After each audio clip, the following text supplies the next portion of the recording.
us at any time. Today, we welcome everyone here for this hearing on intellectual property and strategic competition with China. Before I recognize myself, I want to thank everyone for being here for what is clearly an investment hearing. I'll now officially recognize myself, probably for the same statement by my staff. Good morning. I'd welcome everyone to the hearing today. This hearing marks the fourth in a series of hearings focused on strategic competition with China. As this committee has documented, the People's Republic of China has been leveraging their international IP system to serve their strategic interest. Our first hearing on the topic delivered China's recognition of China's intellectual property theft and the rise of national champions such as Huawei and ZTE.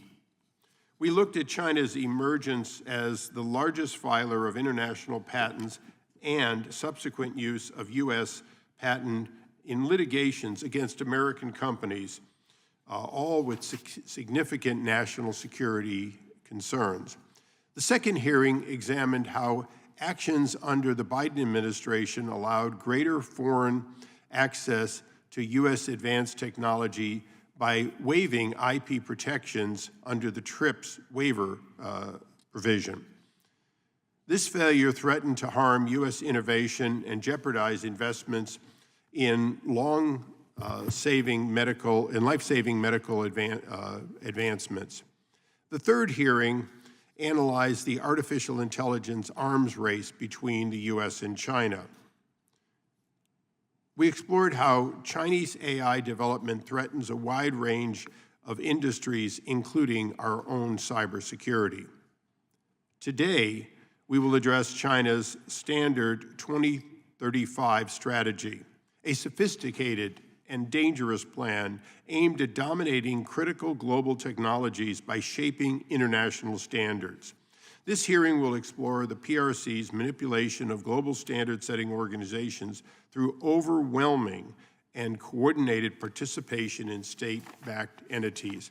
And I want to emphasize, it is their leaning into organizations that often the U.S. does not fully staff to the level we could, and in fact are often requested to. And that leaves a void, and China has happily not only filled the void, but lobbied for more slots.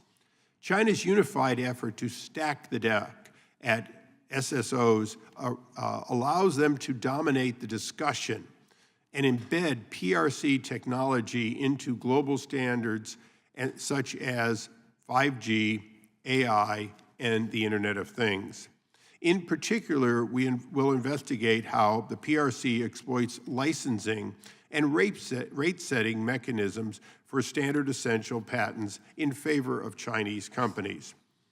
This behavior includes leveraging Chinese courts lacking independence or impartiality to set global licensing terms and undermine foreign competitors, particularly those in the United States.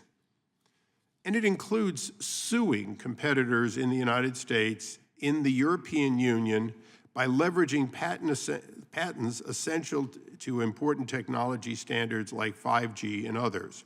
Finally, this hearing will highlight the broader implications of the PRC's effort, including the erosion of U.S. technological leadership and the entrenchment of the PRC's dominant technologies into global infrastructure.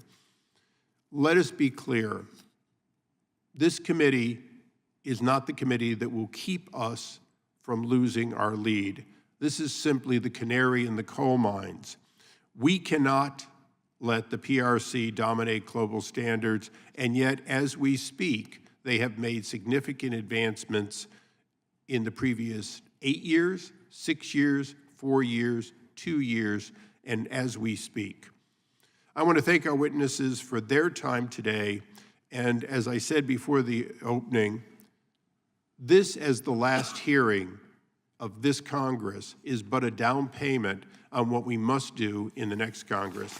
It's now my pleasure to recognize the ranking member, Mr. Johnson, for his opening statement. Thank you, Mr. Chairman. You know, when each of us has a cell phone, more than likely, and many of us look at that cell phone as just one single entity unto itself. And it's amazing that this same phone is held up by people across the world. Looking at the coverage on Syria last week, you see folks, you know, holding up their phones, recording the moment, and, you know, these phones and other products we can't see inside, but there is not just one patent or one product in these phones or in many devices. It's made up of over 1,000 patents, this phone. Some are owned by the cell phone manufacturer, some are licensed from the owner, and a few are known as standard essential patents, or SEPs. These patents are designated SEPs by standards-setting organizations, meaning that they are necessary to make a cell phone work to global standards. The phones in our pockets are the very same as those in the pockets of people across the world, because it's the same on the inside, because they need to be interoperable so that people in Syria and China and wherever else they are can use them. I can call someone in Iran, I guess, and maybe get them on the phone. Same phone we're using. Chinese will listen as you call. And that's true. Standard essential patents guarantee worldwide interoperability of our technology. By requiring a universal set of patents for a device, global standards ensure that as technology advances, our machines are interoperable with the world around them, and that's a good thing.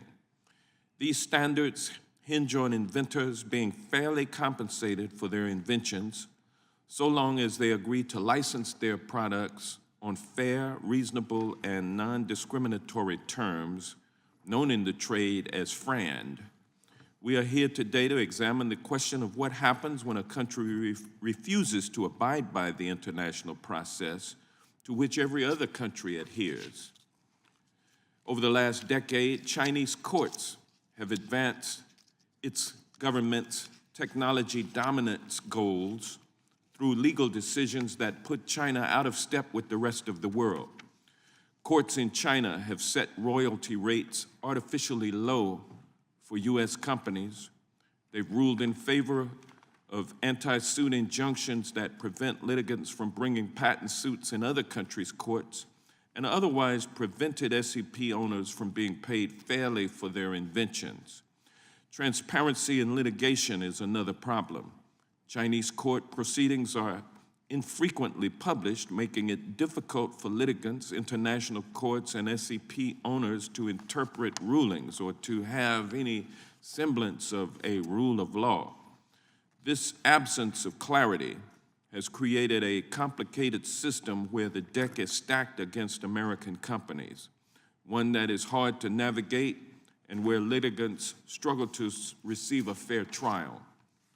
I'm looking forward to hearing from our witnesses on how we should approach this problem.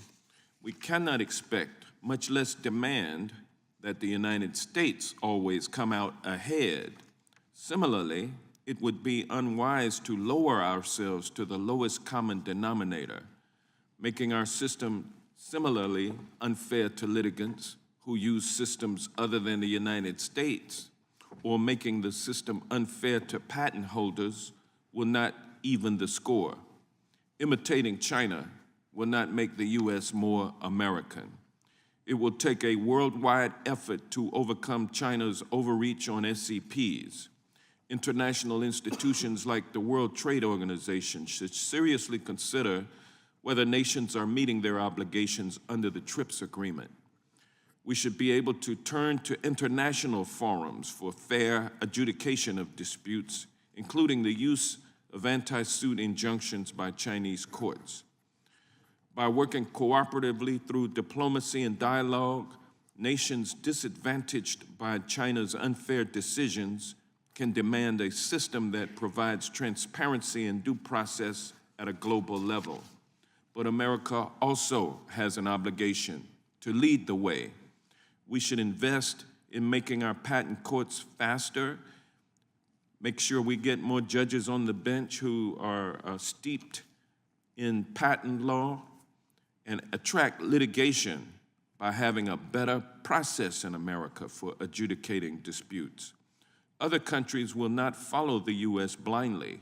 We need to prove we have a better process to incentivize litigation here at home.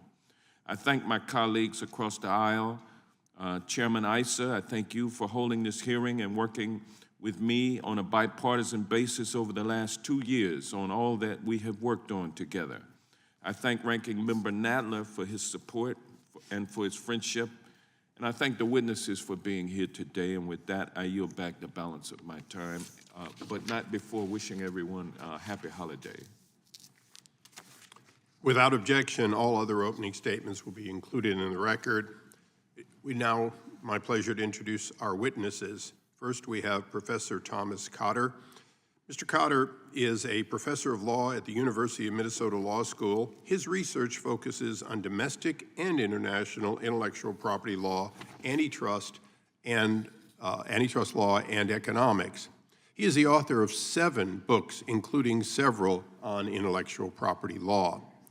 Next, we have Mr. Kent Baker. Mr. Baker is head of IP strategy, litigation, and licensing of intellectual property and standards for U-Box America, which provides wireless semiconductor chips, modules, and other technological components. He is a patent attorney by trade and has more than 30 years of experience in engineering and practice of law and academia on topics of intellectual property, standards, policy, and regulatory policy, and welcome. Mr. Mark Cohen. Mr. Cohen is a senior fellow at George Mason University, Antonin Scalia School of Law, and a senior technology fellow at the Asia Society of Northern California. He previously served as senior counsel to the Patent and Trademark Office.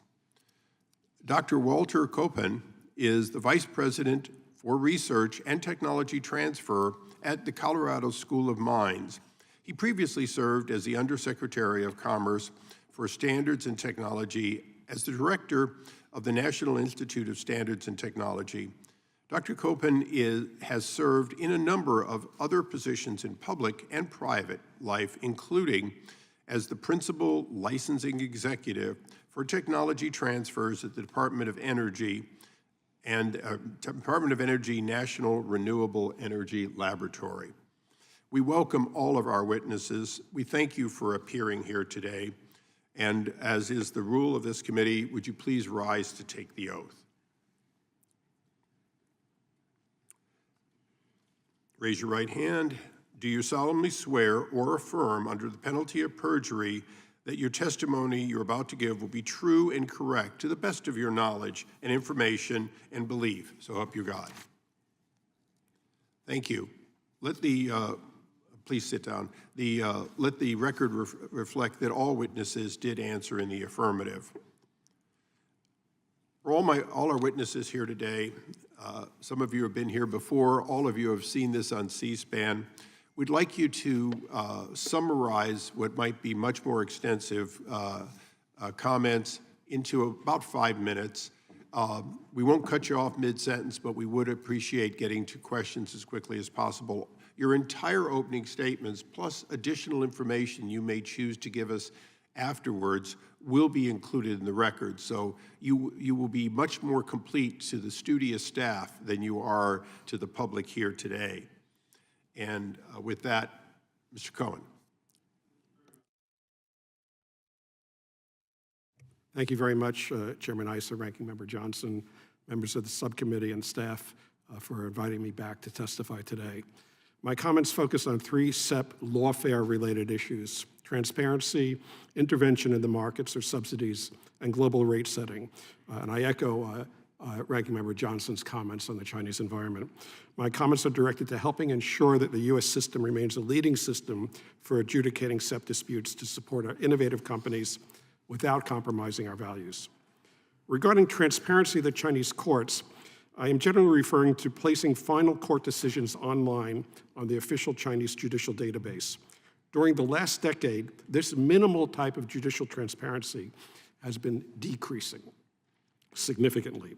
In the past, only about 50% of patent cases were published. That number has since decreased, and I can't give you the exact amount. The number of published civil cases has declined by as much as 2/3. Chinese SEP cases today have been withdrawn from publication, anonymized, delayed, or not published at all. This curated or perhaps censored approach makes it impossible to answer basic questions about China's IP system, such as China's compliance with international agreements, including the Phase 1 agreement. And the Phase 1 agreement, in fact, did nothing to advance transparency of judicial decisions. If there are to be any negotiations with China on IP, and I encourage them, a focus on transparency to better evaluate China's adherence to any commercial law commitment is essential. Next issue is intervention in the markets. China distorts its markets involving SEPs through subsidies for patent filings and grants, and for subsidies for attending standard-setting bodies, and even through awards. Patent subsidies had even been obtained by prisoners to mitigate their sentences. Some current subsidies. In Pudong, Shanghai, the subsidy is about $3,000 per patent grant. If a company wishes to establish a SEP patent pool, there's a one-time subsidy of about $160,000. In Shenzhen, there is a reward for high-value SEP patents with corresponding PCT applications of about $160,000. Subsidies have often exceeded the cost of the patent application. Patent subsidies distort markets and burden overseas patent offices with low-quality patents. They may lead Chinese courts to unduly focus on quantitative rather than qualitative basis for royalty calculations. They are leveraged to lower royalty rates. They burden companies with the additional expense of evaluating patent thickets of low-quality patents before they do business. Subsidies are also granted to firms for each proposal they submit to international standards bodies. These subsidies have led to a flood of low-quality proposals. We need to ask China to address the problem of IP and standardization subsidies and to ensure that it renews its efforts to focus on patent quality. Global royalty rates. China's longstanding efforts to set global royalties have taken various forms. The basic goal is for Chinese courts to set lower rates for FRAND royalties for implementation in China, thereby giving Chinese companies a competitive advantage over other markets. One of those efforts involves interference in the adjudication of SEP disputes by other countries. The Chinese courts deemed the filing of a U.S. Section 337 action against Huawei as an abuse of dominance under its antitrust law about 10 years ago. Chinese courts have also issued anti-suit injunctions to control actions by litigants in foreign courts. Such efforts are accompanied by extraterritorial civil jurisdiction, exclusive use of Chinese law for determining disputes, lower rate determinations for licensing to China, unique approaches to translating and applying FRAND, and efforts to regulate non-resident patent pools. These efforts, and I've only named a few, low transparency, extraterritorial jurisdiction, and patent subsidies, threaten the global territorially based patent system and the global standardization system by extending China's reach, providing preferential treatment to China-based companies, and disregarding the integrity of other countries' legal systems, including our own. Thank you once again, and I look forward to your comments. Thank you. Mr. Baker. Mr. Chairman and distinguished members of the committee, thank you for allowing me to speak today. I come from the trenches of IP warfare.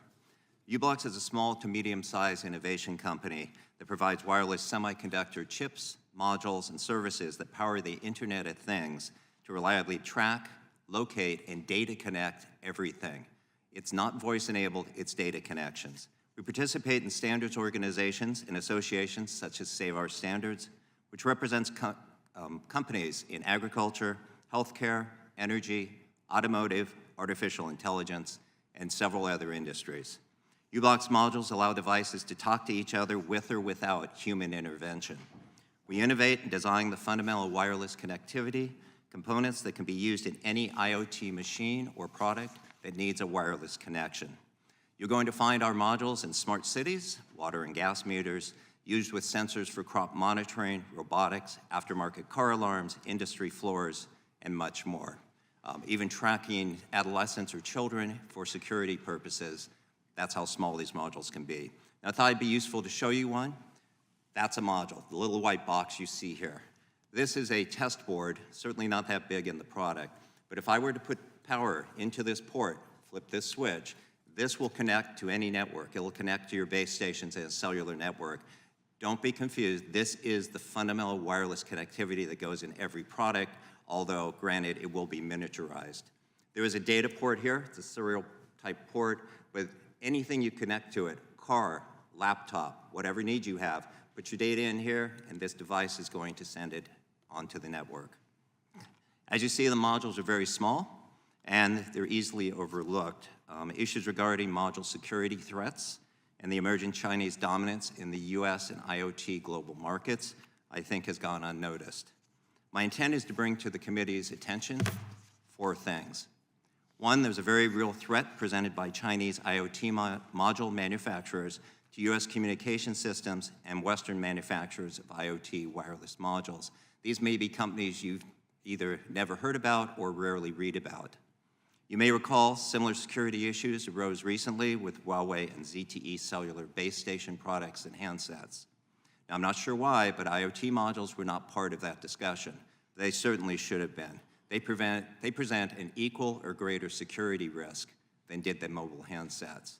Now, appreciate that these modules can talk to each other. They don't need the base station, and that's part of the reason that security risk can be even higher. When you have machines talking to machines without human intervention, that's a concern. 2, there's the eventual collapse of Western wireless module manufacturers such as u-blox, and the loss of the $5 million global market due to Chinese companies having access to subsidies and centralized funding, as Mark just commented on. And for us, it's specifically the CCP 13th and 14th 5-year plan, where these subsidies and additional funds are being called out specifically as part of an overall strategy. As discussed in my written testimony, Chinese company market share and revenue growth now dwarfs Western companies.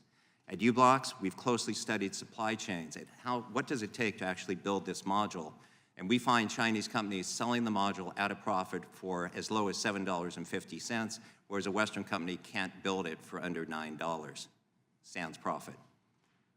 Big question on how that happens without subsidies. Currently, Chinese companies are worried about the growing concerns in Western companies about the security and subsidies issues. So they're opening US corporation storefronts to go ahead and sell their modules, and they appear to be Western sourced. 3, there's an understanding of how increasing participation at international standards organizations, a company can manipulate the system. If you send enough engineers into a work group, as we have seen happen with Chinese companies over the years, you will generate more patents, more invention disclosures, and that will put you in a dominant position to then manipulate the entire FRAND promise. And last, I suggest the US take a leadership role that it's lost in patents and in the SEP-FRAND licensing debate. That will bring predictability and stability to IoT standardization for small and medium enterprises. SEP-FRAND is currently the Wild West. There are inspirational guidelines that we follow, but we all know how well those guidelines work when there's money to be made. They simply don't. And SEP-FRAND needs to be addressed, and it needs to be defined. In closing, I think it's imperative that the US protect national security and wireless IoT services and reject SEP licensing misconduct by any company. The US must take down the artificial fence that's been erected between SEP holders and SEP users. Standards were created to proliferate technology and protect patent holders. It's time to stop the SEP-FRAND gamemanship. Thank you. Professor Cotter. Chairman Issa, Ranking Member Johnson, and distinguished members of the subcommittee, I'd like to provide a brief overview of litigation involving FRAND-committed SEPs in what I view as the 4 leading jurisdictions: the United States, the United Kingdom, Germany, and, of course, China. So a little context, as you've already heard, some patents are essential to the practice of standards established by standard-setting organizations, such as the European Telecommunications Standard Institute. SSOs typically have policies encouraging or requiring members to license any such SEPs on fair, reasonable, and non-discriminatory FRAND terms, but they do not define what FRAND means. So one other thing to note is that patents are traditionally viewed as territorial rights. So a company may own a U.S. patent covering a particular feature and also a portfolio of non-U.S. patents covering the same feature. So as a result, when parties fail to reach agreement on the terms of a FRAND license, they could wind up litigating in any country in which products incorporating the SEPs at issue are sold. In the U.S., FRAND disputes make their ways to the court by different paths. So first, U.S. courts have concluded that FRAND commitments can create third-party beneficiary rights, so an implementer may be able to assert that an offer to license on above FRAND terms is a breach of contract. Relatedly, sometimes either a SEP owner or an implementer may request a court to enter a declaratory judgment that the owner's offer is or is not FRAND. Another possibility is that a SEP owner will file a suit for patent infringement, and the judge or jury will decide what a FRAND royalty is for the patents in suit. So far, however, U.S. courts have not seen fit to award injunctive relief in these cases under the Supreme Court's eBay decision. One possible workaround for SEP owners may be to seek an exclusion order from the International Trade Commission. But in a 2013 case involving FRAND-committed SEPs, the U.S. Trade Representative vetoed on public interest grounds an order that would have precluded Apple from importing certain devices into the U.S. Finally, U.S. antitrust law so far has not played a major role in these cases, largely because Section 2 of the Sherman Act is understood to forbid the willful acquisition or maintenance of monopoly power, but not its mere exercise or exploitation. A second leading jurisdiction is the United Kingdom. In the UK, these issues are typically litigated as patent infringement actions, and over the past few years, the UK courts have developed a procedure whereby if a SEP owner succeeds in proving that the defendant is infringing one or more valid FRAND-committed SEPs, the court will offer the infringer a choice, either be enjoined from practicing the technology in the UK or agree to be bound by the terms of a global FRAND license to be determined by the court. We've seen that happen in a few cases. Third leading jurisdiction is Germany. In Germany and other civil law countries, injunctive relief is often viewed as being a matter of right rather than equitable discretion. However, in the 2015 decision of Huawei versus ZTE, the Court of Justice for the European Union held that EU antitrust law constrains the owner of a FRAND-committed SEP from seeking injunctive relief unless certain conditions are met, one of them being that the implementer fails to express its willingness to license. German courts have interpreted this decision to mean that the implementer's willingness must be ongoing, and the end result is that in most cases, German courts find the implementer to have been unwilling and therefore have entered injunctive relief for the infringement of FRAND-committed SEPs. And the German courts have yet to actually establish the terms of a FRAND license. Finally, China. Since 2013, Chinese courts have presided over cases involving FRAND-committed SEPs, sometimes in the context of patent infringement actions or antitrust actions, or sometimes, as I understand it, as a sort of standalone cause of action.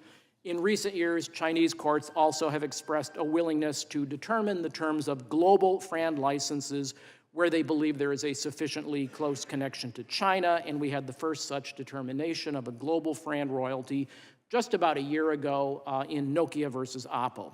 Last thing, briefly, anti-suit injunctions. These have actually been around for a long time in the UK and the US. The application of them to SEP cases actually began in the US with the Microsoft versus Motorola case in 2013, but more controversially, in 2020, Chinese courts entered ASIs in 5 SEP cases, forbidding parties from litigating parallel actions sometimes anywhere else in the world.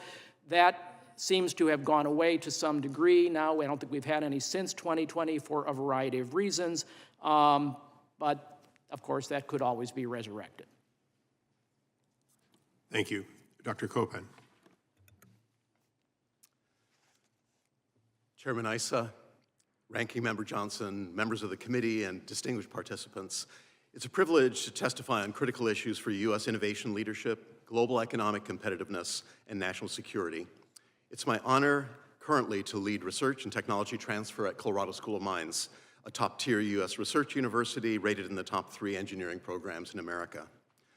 I recently served our nation as director of the National Institute of Standards and Technology, and prior with 2 of the U.S. Department of Energy national labs.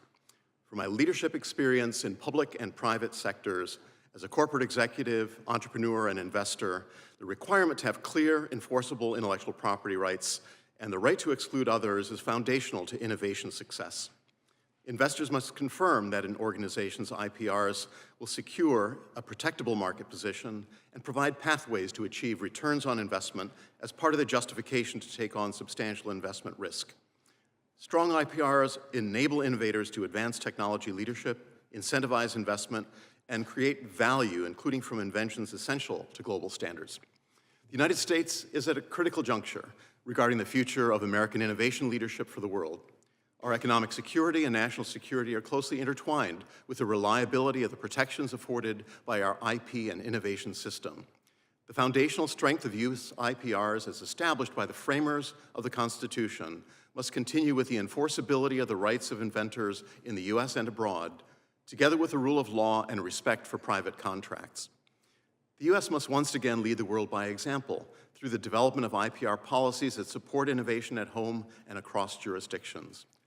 Reliable IP rights and contracts that are respected globally include the key role of standard essential patents, and the U.S. must demonstrate leadership in foreign markets, including with the EU and China. This includes restoring the ability of rights holders to obtain injunctive relief and to avoid willful infringement and documented holdout by parties unwilling to enter license agreements with rights holders under FRAND terms. Where such negotiations fail in a free market economy, knowledgeable American courts can provide resolution with expertise and wisdom. All are essential for rebuilding and maintaining U.S. leadership in globally relevant standards today. The U.S. leads the world in key standards and consequently is a net exporter of innovation.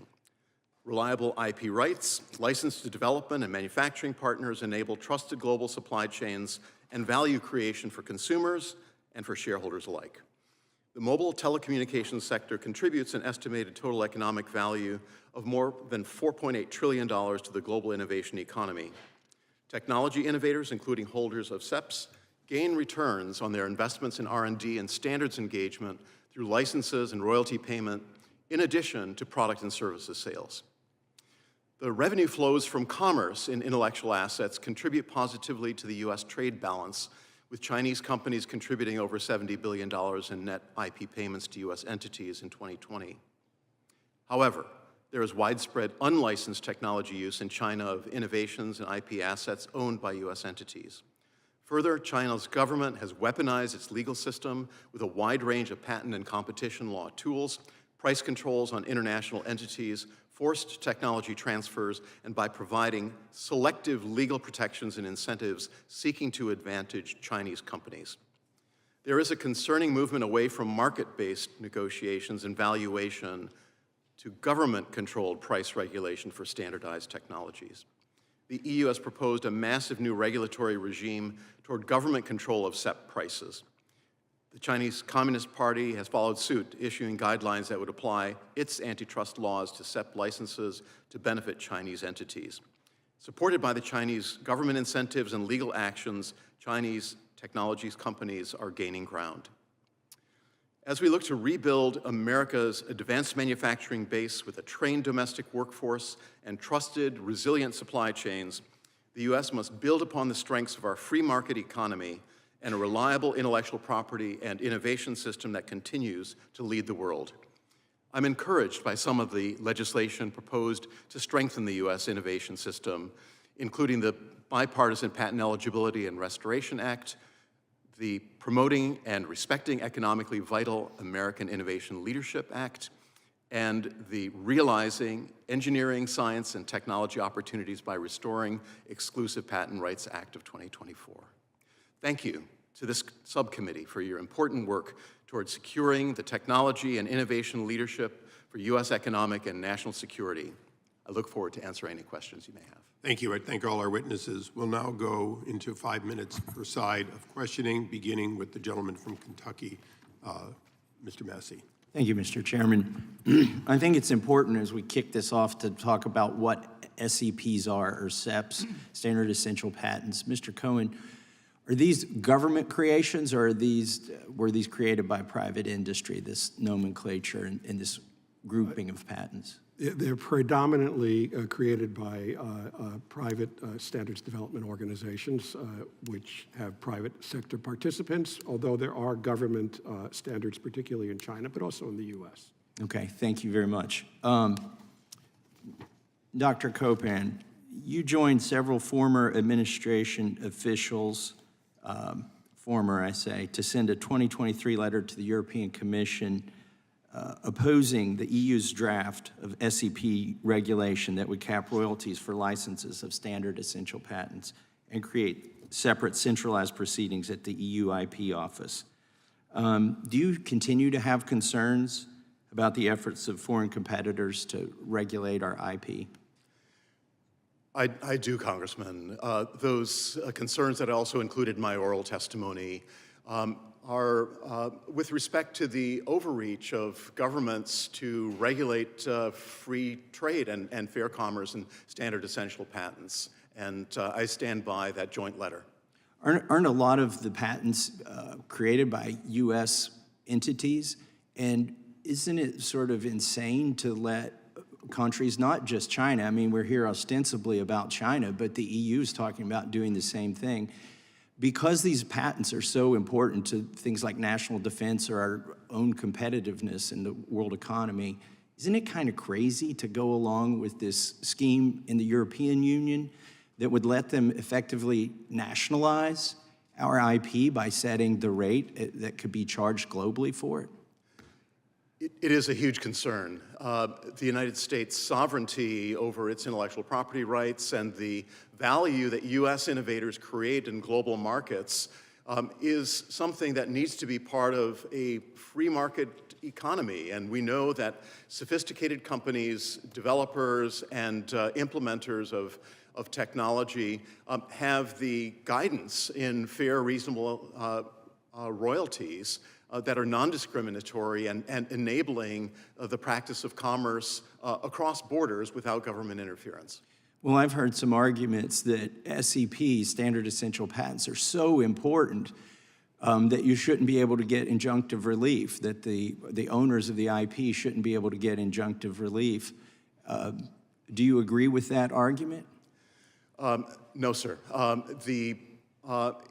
Intellectual properties that are standard essential patents are patents and deserve the same protections as the intellectual property rights of innovators in the United States, and indeed protections in jurisdictions elsewhere where intellectual property parallel protections exist. Let me ask you, you mentioned some legislation that you were a fan of. What could we do in our own country with our own IP laws to improve American competitiveness and improve our national security? Definitely the improvement of clarity with regard to patentable subject matter is an important feature. Creating greater certainty in our courts of the basis on which decisions are made, in particular with respect to standard essential patents. And I also believe it's very, very important for the United States to continue to lead by example, as I had indicated in my remarks, that the United States has a fair and reasoned process for adjudicating issues in our courts that enable rights holders around the world to trust the U.S. judicial system and that they know that the United States sets the highest standard globally for fairness in intellectual property matters. Mr. Cohen, I want to give you a chance to answer the same question. What do you think we could do here to, with our own IP laws, to improve the signal that we send to other countries that we're the best country for developing IP in? Well, I certainly agree with Dr. Copan's perspective on strengthening the domestic legal system in terms of patentable subject matter, availability of injunctive relief. There's another aspect in terms of the competition globally for jurisdiction over FRAND disputes and parallel disputes that arise. So we could find that even if we have the best system in the world, China can fast track its litigation so that a case will be resolved on appeal from beginning to appeal within 9 months, according to the Chinese civil procedure law. At that 9-month stage, we haven't even finished discovery in a U.S. district court. So having expedited procedures, perhaps specialized tribunals, although I'm not a big fan of that, but at least slimming things down so that people can get a quick relief, and having better assessment of the foreign competitive challenges. I'd like to see our Solicitor General from time to time appear in SEP cases to say whether a particular jurisdiction is fair or the potential disadvantages. I know one case in California where the judge was quite clear that by the time he renders a judgment in that case, China will already have exhausted its appeal. We have to make our system more attractive in the global competition for litigation on FRAND matters. Thank you both very much. I agree with you on injunctive relief here domestically. I yield back to the chairman. Briefly, Mr. Baker, did you have something else to add? You took copious notes. Yes, if you don't use injunctions correctly, FRAND is absolutely meaningless. Injunctions were used because of a characterization called holdout, where a company like U-Blocks might not take a license. Unfortunately, if you look at especially foreign injunctions in Germany and over in China, what you'll find is there's no FRAND analysis. It's the fact that, all right, here's something, we're going to assume it's FRAND. If you don't take that license, we will issue an injunction. You can throw FRAND out the window with that. Also with standard essential patents, the problem that you come up with is it used to mean, and I was there in the work groups, and I worked with DG Grow on why the entire competition SEP regulation is coming out. It used to mean technical essentiality. Take it off the board, it doesn't work. Take the patent out of the module, it doesn't work. That's changed, and it's been manipulated, and that's the manipulation we're talking about.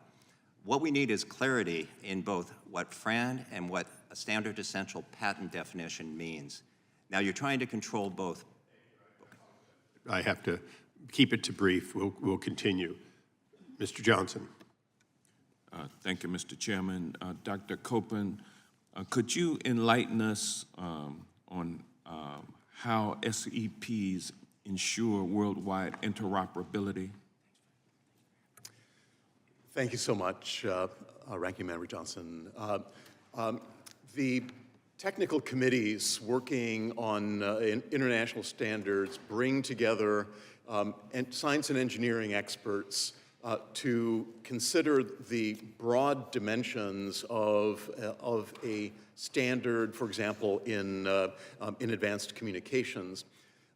The organizations participating in those standards processes provide data, provide insight to the rest of the committee with respect to the technical operations, and ultimately, intellectual properties that underpin those features that are important to interoperability on a global basis, as you had indicated in your comments as well, enable the inventor, the rights holder, to participate in the standard setting process, and then also through providing access to those intellectual properties on fair, reasonable, and non-discriminatory terms, enables the actual practice then of an interoperable standard. Thank you. How do international standards setting organizations go about designating SEPs? And why is that process important? It is indeed a very important consideration. It is an analysis that's carried out by the committees on contributions to the standard itself and to the merits that are delivered by the intellectual property, by the invention to the standard on a relative basis. And so there is a technical evaluation that's done of essentiality by the technical committee itself. Thank you. Mr. Cohen, in your written testimony, you told us that you believe that the WTO remains a viable option for airing our concerns and bringing multilateral attention to areas where China has departed from international practice. What SEP disputes do you expect to see at the WTO over the next 5 years? That's a bit of a crystal ball exercise, but certainly there's been a lot of frustration about the levels of the royalty rates that Chinese courts determine. I tend to think that Chinese practice of giving a preferential rate to a China-based company violates national treatment or most favored nation treatment obligations, which are, of course, critical to the WTO generally. So that would be one issue that I think is extremely important. There continue to be serious concerns about transparency, and I think those need to be clarified with China, either diplomatically or at the WTO. The extraterritorial nature of China's CEP litigation practice is being raised by the European Union at the WTO. The global rate setting is another level which deprives countries of their own sovereign courts to adjudicate their own sovereign patents. And I think that raises another level of concern about CEP litigation and kind of an over-national focus by China to extend its reach globally. Thank you. Professor Cotter, how does the absence of transparency in Chinese courts impact FRAND rate setting in other jurisdictions? You want to turn your mic on, please? Right. There, is that on? Yes, okay, sorry. I think Mr. Cohen is correct that it is more difficult to find the Chinese cases than it is to find cases in other major jurisdictions, such as certainly the US, but also the UK and to a great extent the European countries as well. So I think it would be very helpful if those cases were more readily available, and if they were available in some format where they could be translated either officially or at least at some high level so that others can actually understand what they say. I don't speak or read Chinese, so I am always reliant on translations or reports of these cases, and so I think it would be advantageous if the cases were more readily available to the community generally. Thank you. Mr. Chairman, I'll yield back my 3 seconds. Thank you very much. With that, we'll go to Mr. Fitzgerald for 5 minutes. Thank you, Mr. Chair. Mr. Baker, Congress was just recently briefed about Sol Typhoon and very concerning issues related to just how far that the CCP has kind of penetrated into the U.S. cellular networks.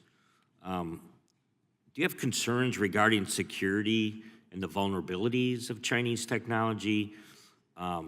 Obviously, there's an overall concern, but specifically in our cellular, the modules that we use here in the States? Yes, there's an overall security concern, not just in cellular, but also there's a hybrid coming along which merges cellular with satellite. And the two together, there is a security concern about the information that you can actually take. Appreciate I said that these modules can talk to each other, which means you can bypass a base station. If you park your security software in the base station, you're probably not going to know that the machines are being corrupted. What could we do to protect the companies that we've all become very familiar with, the big cellular phone corporations? Yeah, I think the corporations are capable of protecting themselves. Okay. Especially I came from Qualcomm, was where I spent many, many years, and we're perfectly capable of taking care of that, given the opportunity to do so. Very good. Dr. Copan, this is more of a general question, and I know we've already had kind of a couple of others that dug down into this, but the SCP portfolio is owned by Chinese-owned companies like Huawei. So what are the risks associated with amassing such a portfolio of patents that also include the U.S. patents as well? Thank you, Congressman. The risk that we've seen in the application, in particular in the courts in China, is to take a numbers-only approach. And regardless of the actual contribution of the intellectual property to the practice of the standard, by flooding the intellectual property system, in particular in China, and providing a massive stack of patent documents, we have seen the Chinese courts actually favoring that type of approach rather than what we've seen in the UK courts or in the US courts that take a much more detailed approach toward understanding the actual contribution of the intellectual property to the practice of the standard. Very good.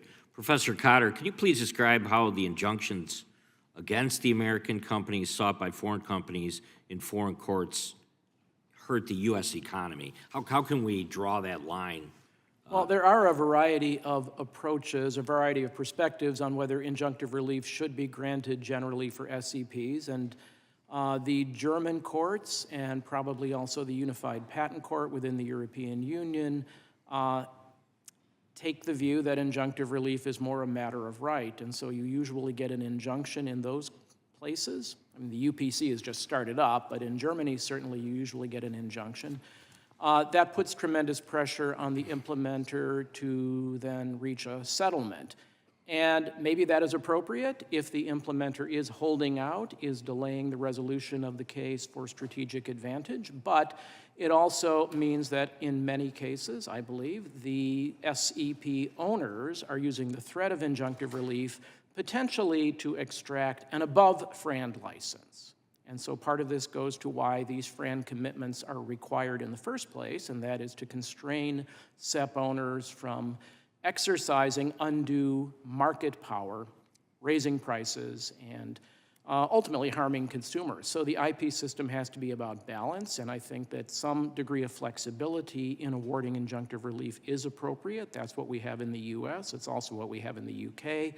And I would encourage other countries to follow that path rather than to making injunctive relief for SEP cases mandatory. Well, I'm bringing up the UK. So,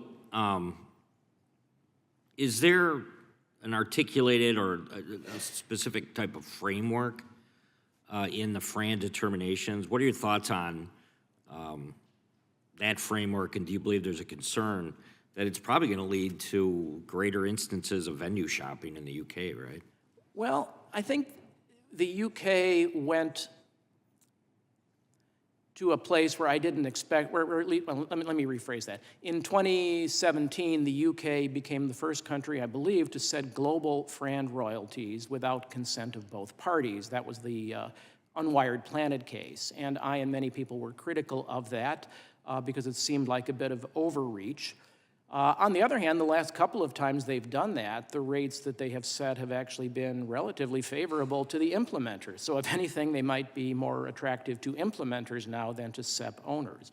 I will say that I think the UK judges do a very decent job. They're very thorough, very detailed, very well respected. So in some ways, the UK model, I think, has proven to be quite a good one. But the doctrinally, the idea is you'll either be enjoined or you let us set a global FRAND rate. But one predictable consequence of that was that other countries such as China would then follow suit and do the same thing. Thank you. I yield back, Chairman. I thank the gentleman. We now go to the ranking member of the full committee, the gentleman from New York, Mr. Nadler. Thank you, Mr. Chairman. Dr. Copan, American companies' ability to invest in R&D ensures that our patents 10 years from now are competitive with Chinese companies. How can investments in American R&D affect our national security over time? Thank you so much for that question, Congressman. The ability of the U.S. to invest from the private sector and to see value creation in the global marketplace is an essential part of the workings of a global economy. These connections, however, between national security and economic security are very, very clear and direct at this time. And so the health of the U.S.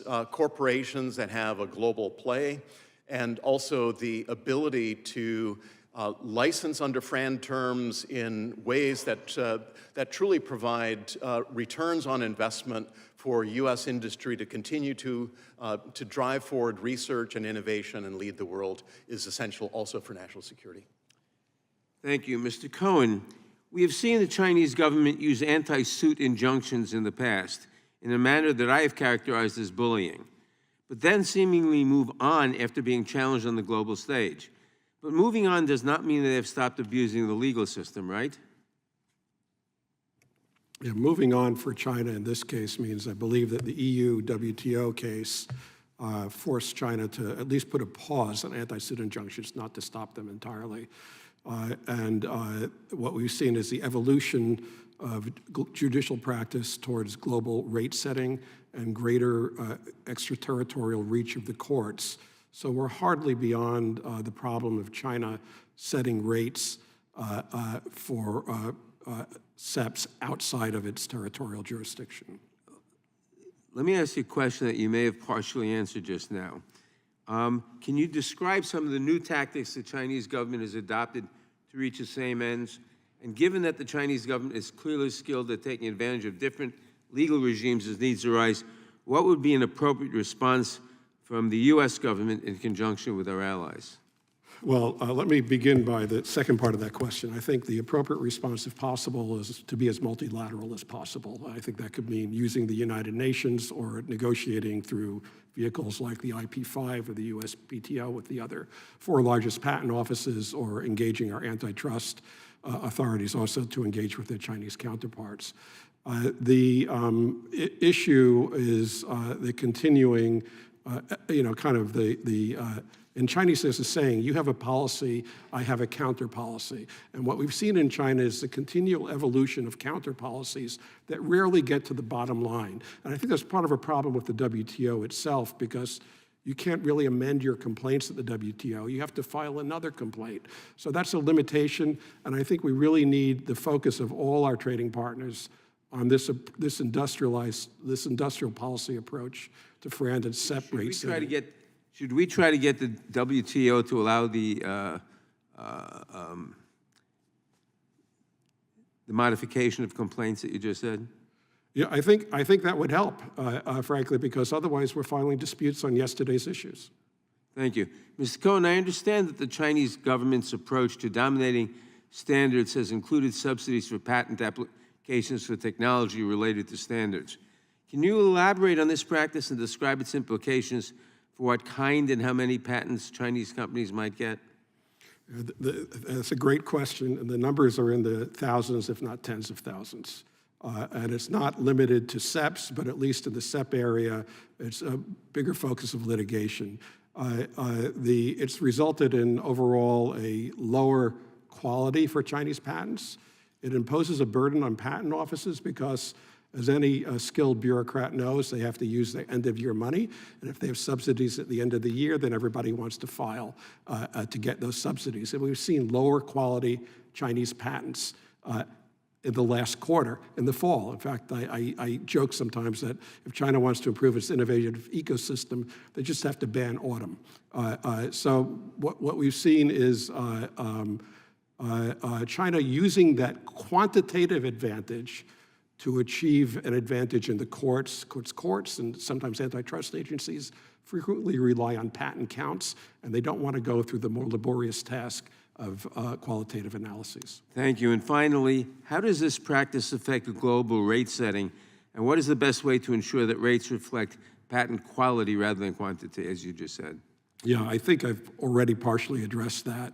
It clearly addresses rate setting, particularly by agencies that rely on counts. I think the more we bring new information to the table, the PTO did a great report, I think, about 4 years ago on the quality of Chinese SEP patents. They also did it on trademarks, and they pointed out the pernicious effect of patents, of subsidies on that, and I think we need to do more of that, bringing it out into the open air, because it's not discussed enough. Thank you, and I yield back.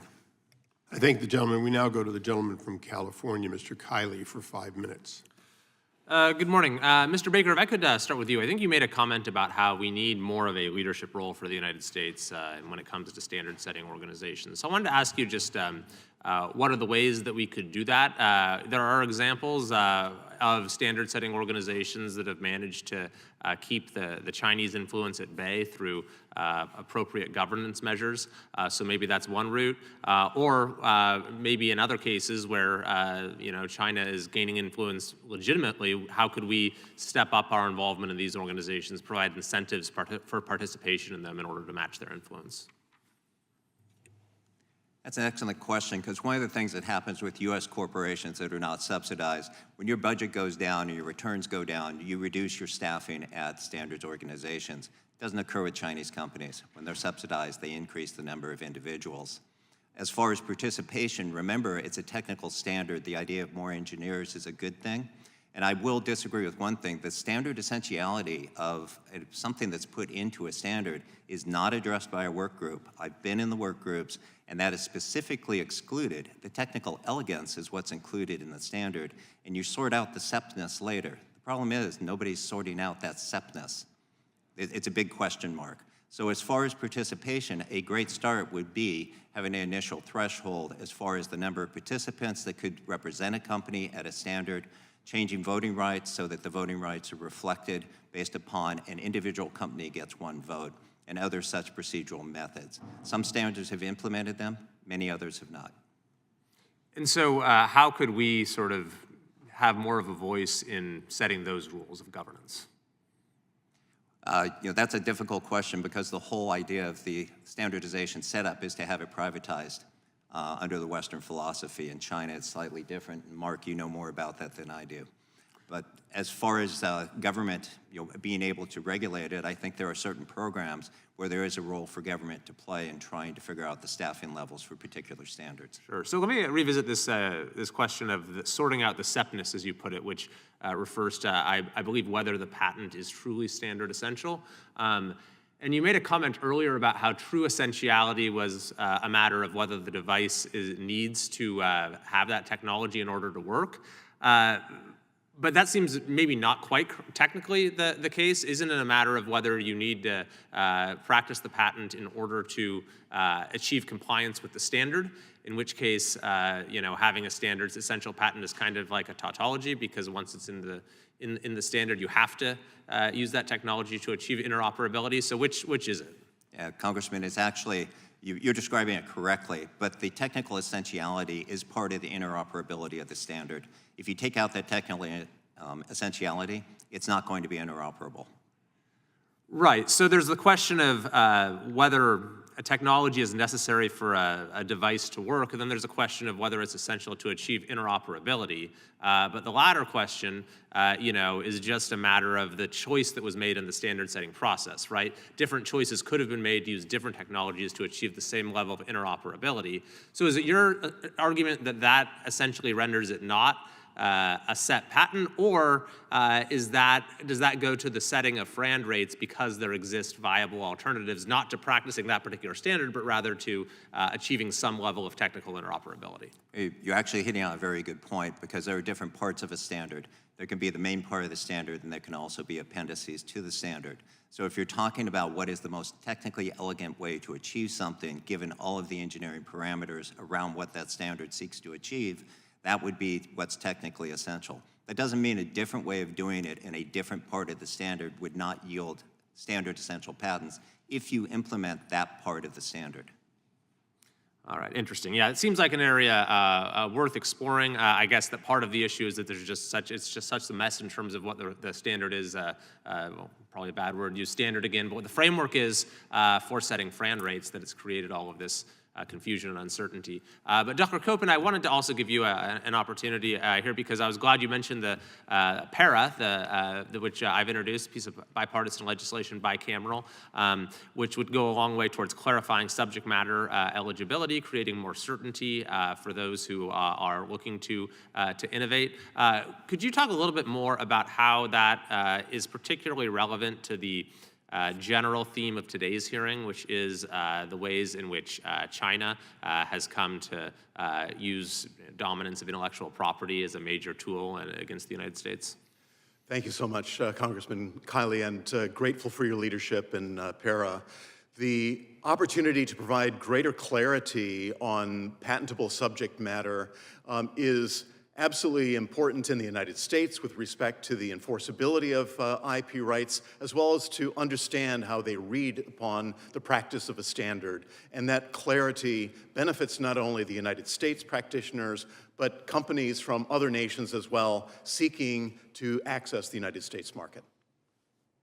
Thank you. I yield back. Thank you. I now ask unanimous consent that three letters to the committee in support of today's hearing be placed in the record. The first is from the Coalition Against Socialized Medicine. The second is from the organization, the Council on Innovation, C4IP, and the third one is from the App Association. And without objection, all three will be placed in the record. We now go to the gentlelady from North Carolina, Ms. Ross. Thank you, Mr. Chairman, and thank you to all the witnesses for joining us today on this very important topic. I represent North Carolina's Research Triangle, so I know firsthand that our nation's leadership in technology and innovation depends on strong intellectual property protections. Among the most critical tools in this regard are standard essential patents. SEPs, the backbone of technologies like 5G, Wi-Fi, and advanced video compression, allow companies to build interoperable products globally. American innovators, as we've all discussed, then license these patented technologies to Chinese and other foreign implementers, and the royalties from these licensing agreements account for a significant share of the U.S. innovators' R&D and positive trade balance. As we've heard, China is actively undermining U.S. leadership by devaluing these patents, directly harming American innovators and weakening their ability to compete globally. There are also national security threats in this situation. These tactics threaten innovation and risk ceding U.S. leadership for emerging technologies to China at a time when the State Department report shows that the U.S. already lags behind China in 37 of 44 key tech sectors, from AI to biotechnology. We need to defend the ability of American innovators to license their patents under fair, reasonable, and non-discriminatory terms, FRAND, as we've been discussing, and push back against foreign efforts to impose artificial royalty limits.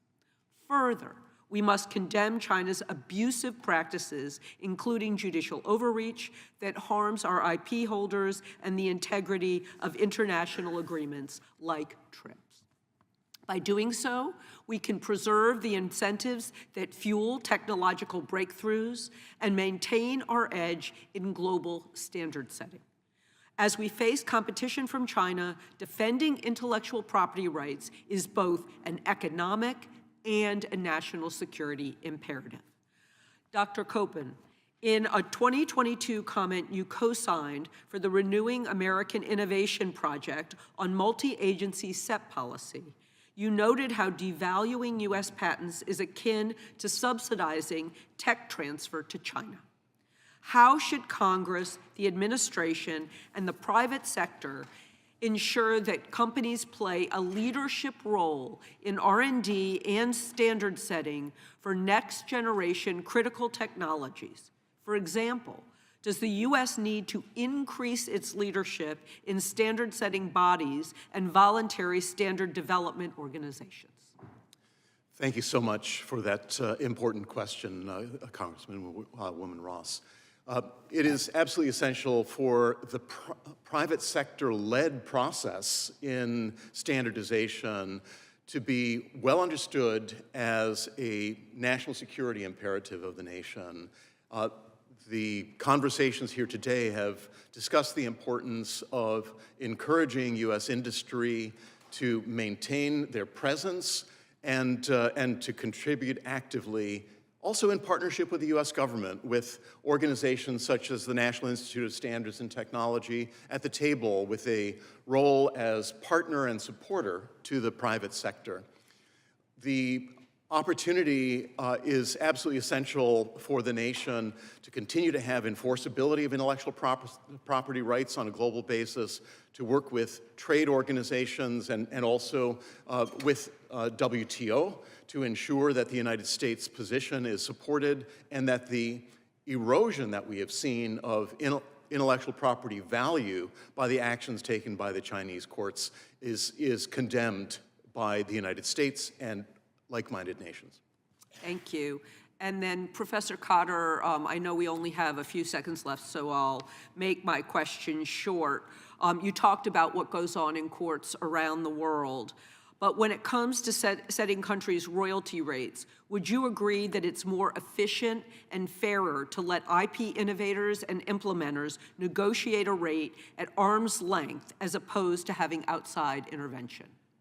I would say that ideally negotiations are best, but it is often the case, particularly in this particular sector, that the negotiations cannot take place before the implementers are locked into particular technological choices. And so when that happens, I think there is a necessary fallback for the courts to make decisions in appropriate cases when negotiations fail. Yes, correct. Thank you so much. Thank the gentleman. Now go to the gentleman from Virginia, Mr. Klein, for 5 minutes. Thank you, Mr. Chairman. Mr. Baker, I'm looking at your testimony about what should be done and how to regain leadership in the SEP-FRAN licensing process to make sure all SEP holders receive fair compensation for the use of its actual SEPs by all SEP implementers.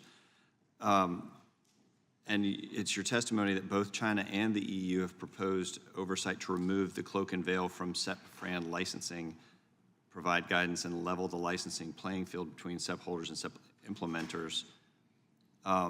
How does that give the Chinese a strategic advantage to remove that cloak and veil?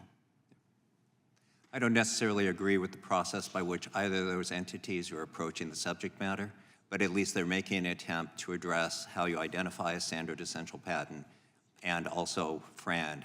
Remember that FRAND commitment, and Mr. Copan, I think, said about honoring contractual rights. When a patent holder, a SEP patent holder, makes an agreement into participate in a standard, they get a quasi-monopoly, which proliferates not only the standard, but also the use of their patent, which means they're addressing a much broader market. So the excuse me, the ability to actually define what is a SEP and also give some parameters, some guardrails around what FRAND means, I think those are advantages. Now, your company manufactures modules for standards-compliant communication devices. Does your company pay licensing fees for SEPs as a result? Yes, we're a proactive licensor, and one of the biggest frustrations we have is trying to license from Chinese companies such as Huawei and ZTE. And do your Chinese-based competitors pay these licensing fees? Nobody really knows, but I would say no, based upon the fact that they're selling a module, as I stated, that we can't even make it at, and they're making huge profits. And so, obviously, that has a significant impact on your business when they're making these profits. I would say that it's probably driving Western module manufacturers out of business. So if you want to have only Chinese providers of modules, that's the path you're on. And when we consider what's happened recently with Chinese essentially intervention in the cell phone technologies and for lack of a better term, hacking into the cell systems of American companies, the pushing out of every other kind of manufacturer, I mean, this is getting worse, not better, correct? Correct. I should add exponentially worse. It's an ever-evolving rate. And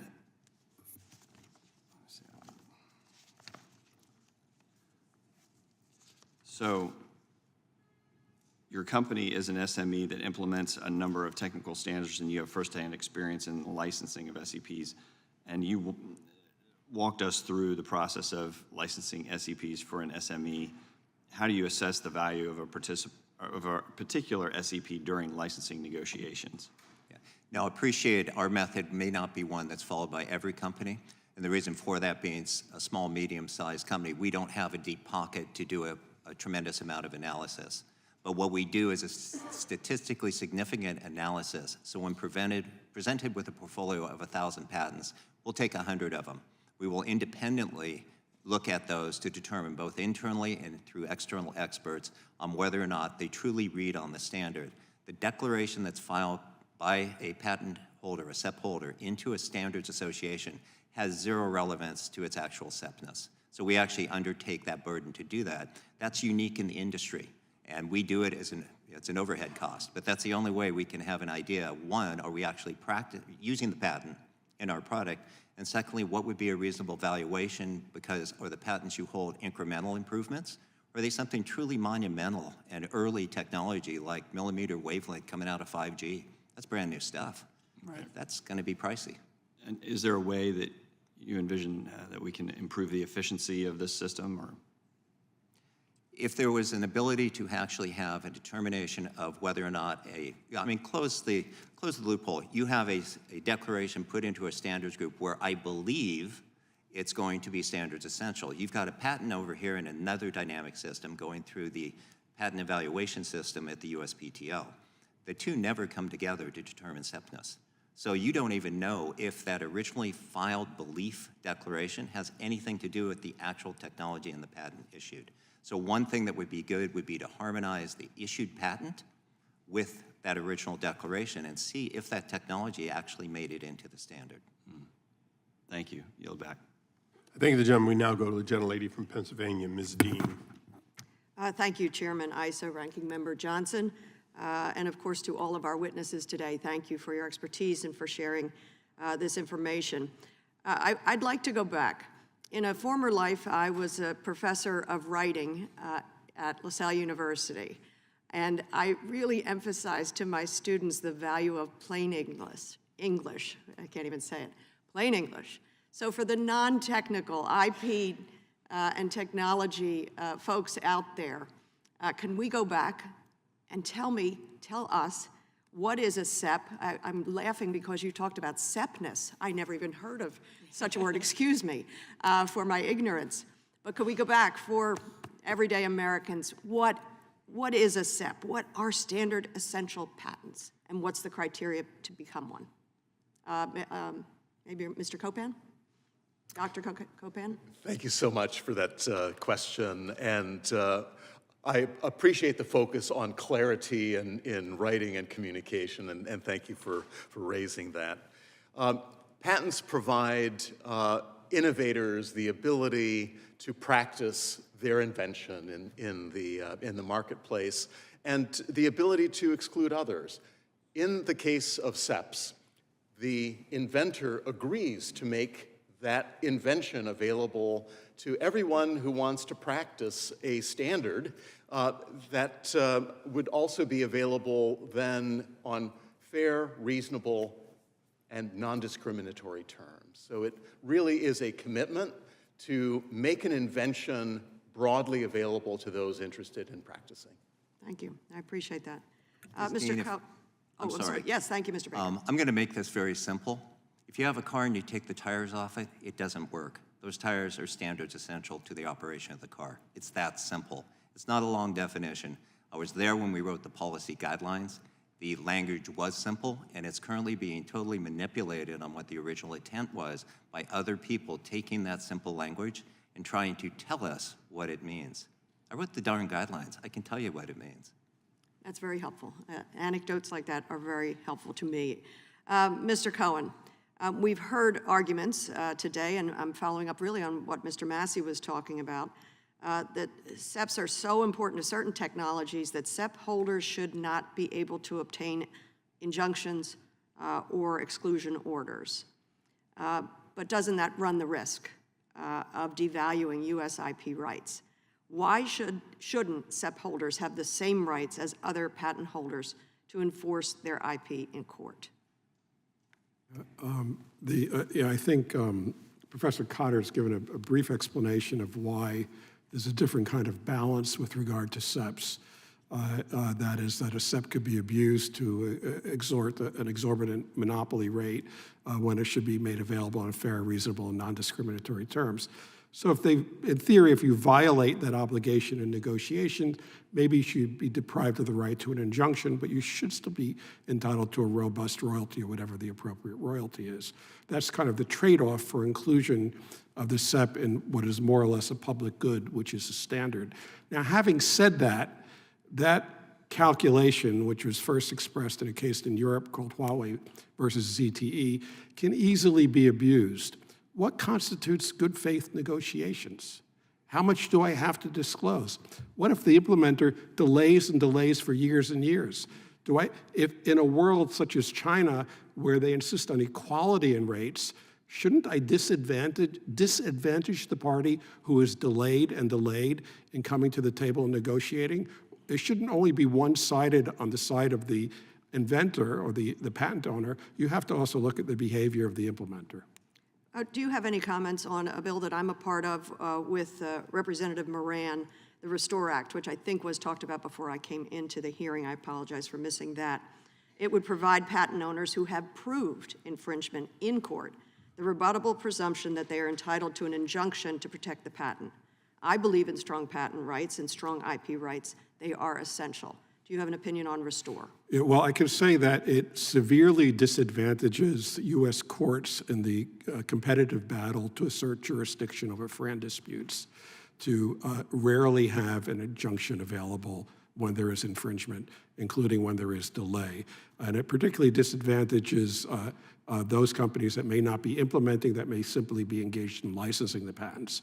And we should keep in mind that the U.S. is the largest a licensor of technology in the world by a long shot, and a large part of those licensing agreements, particularly in markets like China, are to unrelated parties. So it's not General Electric to its subsidiary, it's a Qualcomm to a Oppo, or whatever the case may be. So this is really important for the innovative capacity of U.S. companies to derive the appropriate amount of revenue.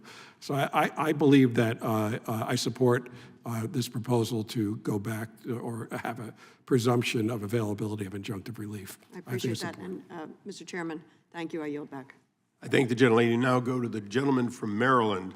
As long as he promises not to mention the Army-Navy game, I will grant him 5 minutes. Thank you, Mr. Chairman. I've ribbed my governor enough about that game, so I'll leave it at that. Just to follow up on what Ms. Dean just asked, I think it's Dr. Copan, you mentioned the Restore Act in your written testimony. I believe you in your oral testimony as well.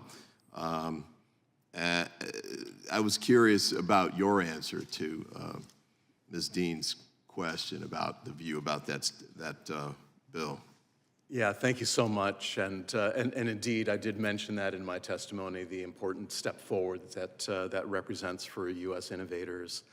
I do believe that it is important to provide that kind of position of strength for the United States innovators to know that they have the ability to take action in support of their invention and to deal with bad behavior in the marketplace, those who are holding out, and indeed to have clarity also in the courts of the ability to move forward with injunctive action when other remedies fail.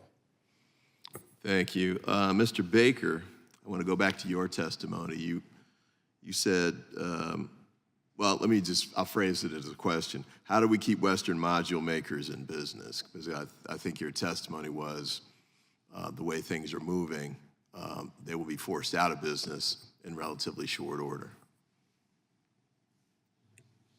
Leveling the playing field. We're a component manufacturer. We do not operate at the end product level. So leveling the playing field with predictability within the marketplace so that we know that when we are making a component, we not only have direct access to patent rights, which allows us to innovate. Because when you have this module that's standard essential and you're using it, you then have to take this module and you have to integrate it into whatever the device is, whether it's a car alarm, whether it's a tracking device. So we are innovators also. We need direct patent rights, which means a direct patent. If you go ahead and you do just end product licensing, what you make us is a commoditized producer and manufacturer of these products. That only serves the Chinese purposes even more so because of the way that they actually do business. But leveling the playing field and requiring everyone who is participating and using those patents to have predictability in how much we will need to pay for the patents in an aggregate form, and also what is the true value of the collective standard essential patents used by that product. That would go a long way to keeping us in business.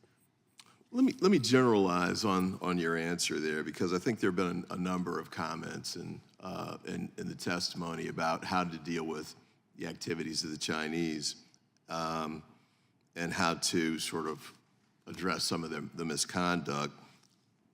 But they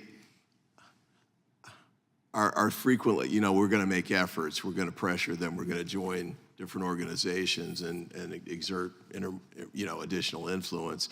And not to be cynical, but I don't know that they're always responsive to those sorts of things. What actual sorts of legal and economic leverage do we have that we can assert in order to force more egalitarian behavior, or more a level playing field of behavior, so to speak, with respect to the way China's handling these issues? Yeah, well, I'll start with Mr. Cohen, I guess. Yeah, it's a great question. It's one that I think of constantly. Obviously, one response is tariffs. So, you know, you can, and that's something that I think President Trump is probably going to look at. That's timely, yeah. So that Elaborate on that a little bit. What's your take there? Well, the problem I have with tariffs is that if you start imposing tariffs for an IP-related issue, it's going to invite retaliation by China, perhaps on our own IP rights in China. So I'm concerned about China's capacity to cross-retaliate. And we have an IP system that, to this day, basically treats every party appearing in a U.S. court, foreign or national or local, equally. And so we begin to erode that system. We have to really think of the global consequences to eroding that system. And that concerns me, because we're seeing the erosion of MFN concepts and tariffs. Is IP next, and what are the consequences for that?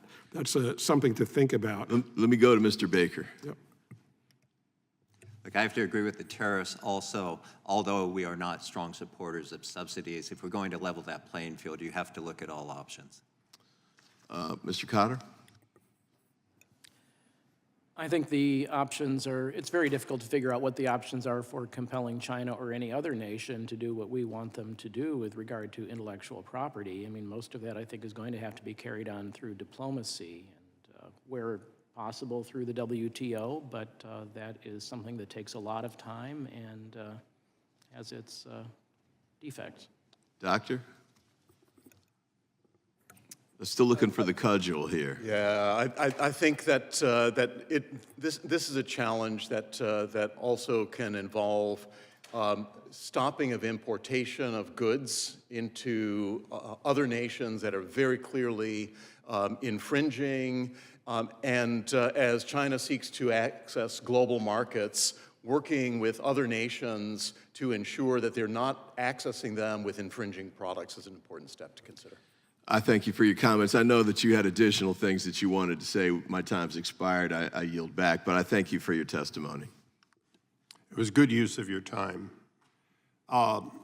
Last and probably least, I'm going to wrap this up with a group of questions.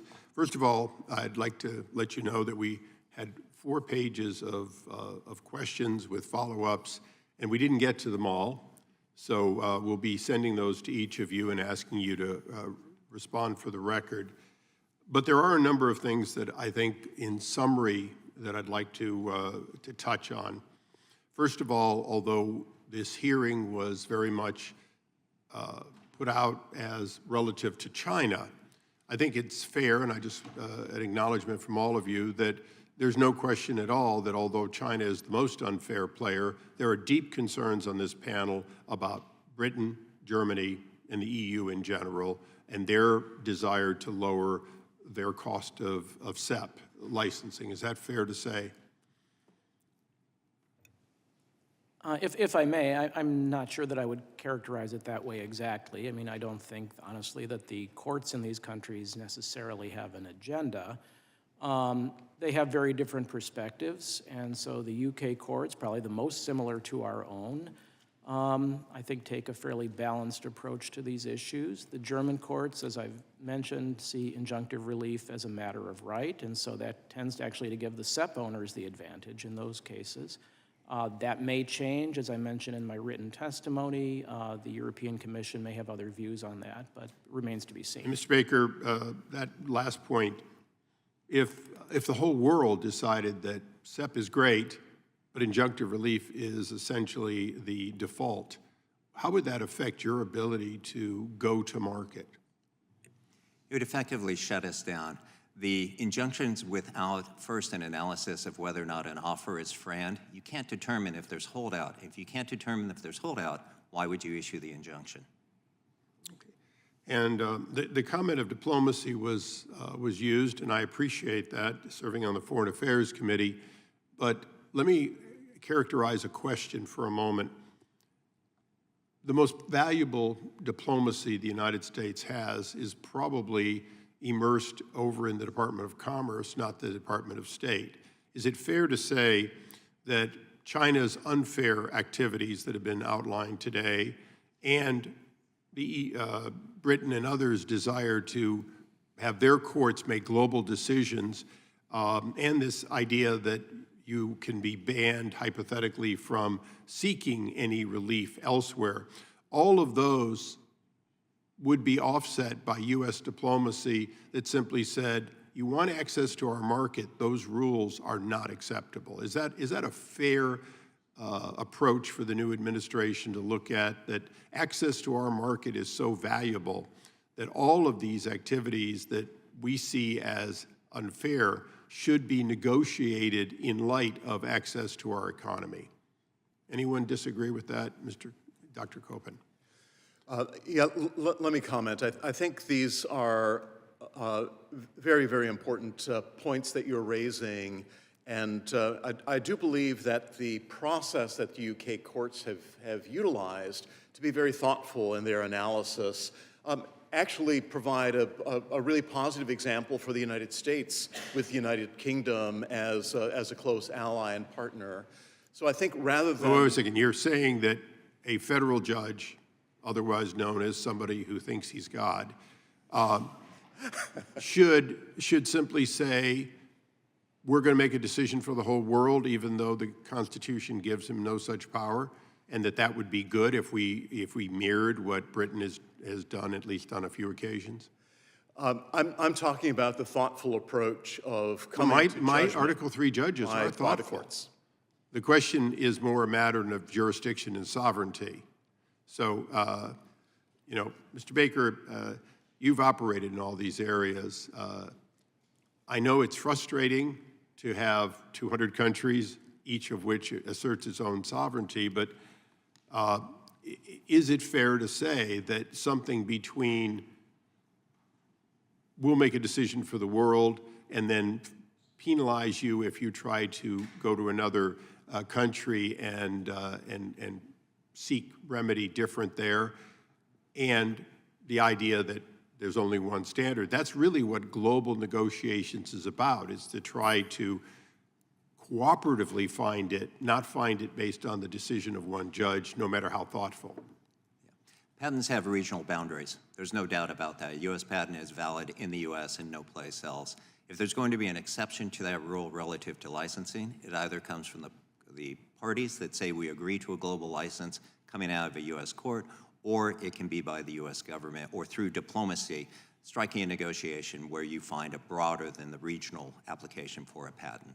Now, there was one point brought up early on, and it was the fact that if I'm facing this, I love holding up my Chinese patent, it's small and worthless. But if I'm in a Chinese court, in 9 months, I'm going to be through my entire appeal process.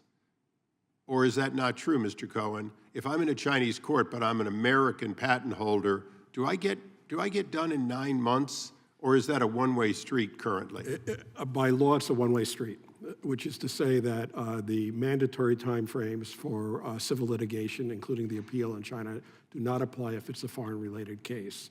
What is a foreign-related case is an undefined term, but I think your appearance from the United States in a Chinese court would clearly be a foreign-related case. So cases will get drawn out, frequently because they're afraid of the diplomatic context, the political context, or perhaps for other reasons, but they do get drawn out for foreign. So in closing, and there'll be a lot more questions that you've kindly said you'll answer for the record, if there was one thing in our dealing with China's access and China's implementation of their patents that you would want us to look at for next year would be, I guess it's two things. One is find a way to match that 9 months as best we can in the U.S. to bring some level of parity, if at all possible.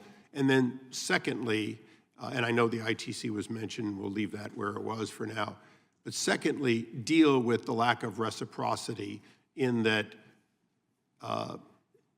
you said it very well, Mr. Cohen, in the U.S., we do not look at the country of origin in an Article III court case or even at the PTO, and China does. And if that continues, then we'll never really we'll get justice between the two. It'd be sort of like the old days with the Russian judges at the Olympics. Anyone see that as not one of the key areas that we have to work to change? Any last closing remarks from any of the panelists before I send you off with your homework in writing? With that, I would yes. just add that my comments today were for small and medium-sized companies that represent 90% of the companies that are building out IoT. They're not large companies, much as you started with your technology in Viper, and then it grew into a larger entity. That's the type of customer that we have. If you license us and there is a SEP-FRAND relationship that can be struck, you're licensing 2,000 people or 2,000 companies at a time that will never pay royalties to a major patent holder if you don't license through us. If you want to go to the end product, the money won't be there in a U.S. court to sue them, and you're leaving that money on the table. If I may add. That's not fair. please. And I really appreciate the opportunity to join with you today, the important focus on small and medium-sized enterprises as well, because these intellectual property enforceability issues are existential for these companies. The ability to continue to operate profitably on a global basis where we see an uneven playing field. The United States, as a free market economy, also has great benefits to lead the world by example and to take an approach that is not regulatory forward, but enables the free market to really work, and then to work diplomatically and, to the point that was raised earlier, with economic force to ensure that China does pay attention. Thank you. Yes. Just briefly, I would just urge the subcommittee to be mindful that whatever measures Congress may see fit to pass to strengthen patent rights, they may see that as a desirable thing to do to respond to China or to increase incentives for innovators. But be mindful that some of those provisions, some of those actions could potentially backfire against other U.S. companies that need access to technology, that should not be excluded from the market, that should not be threatened by patent assertion entities wrongly. And I think there needs to be a balance. Thank you.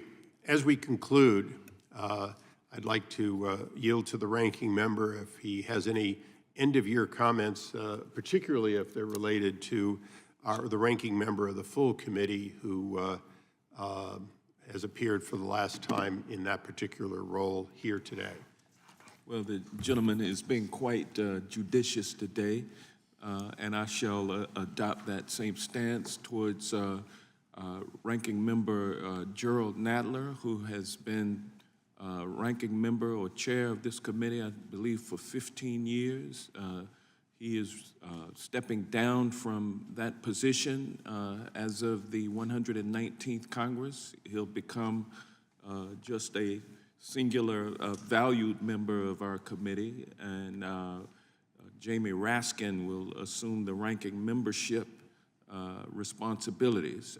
So at this time, on behalf of all of the members of the Judiciary Committee on this side of the aisle, I want to thank Jerry for his service, recognize the great service that he has rendered, wish him the best as we all move forward together. And I thank once again the chair of this subcommittee, my friend and partner, Darrell, Issa, for the value that he has brought to the committee at large and his leadership of the subcommittee.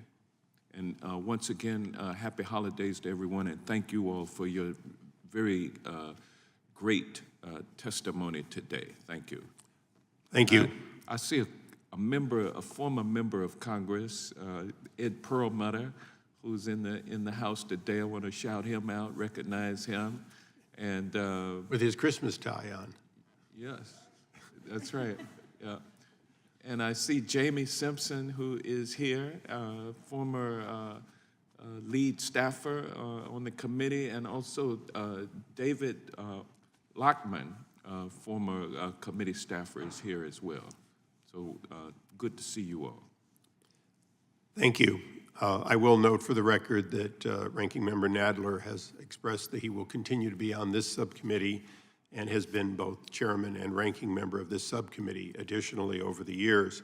But this concludes today's hearing, and I want to thank all of our witnesses for what they have done for us here today and what they've agreed to do in the next 5 days to come. Without objection, all members will have 5 legislative days in which to submit additional written questions for the witnesses and additional materials for the record.